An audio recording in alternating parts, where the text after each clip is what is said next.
கஷ்டத்தினால உயர்கல்வி பெறுவதில் சிரமம் இருக்கக்கூடாதுன்றவங்களுக்கும் மேக்சிமம் எல்லாருமே வந்து சாங்ஷன் பண்ணுறதுக்கு I request all the bankers be liberal and give loan to all the eligible students.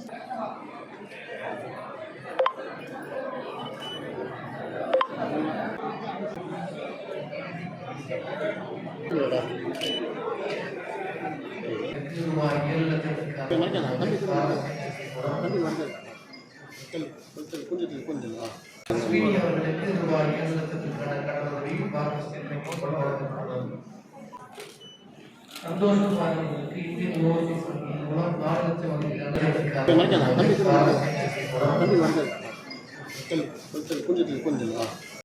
அவர்களுக்கு ரூபாய் 7 லட்சத்திற்கான கடனுதவி பாரத ஸ்டேட் வங்கியின் மூலம் வழங்கப்பட்டுள்ளது.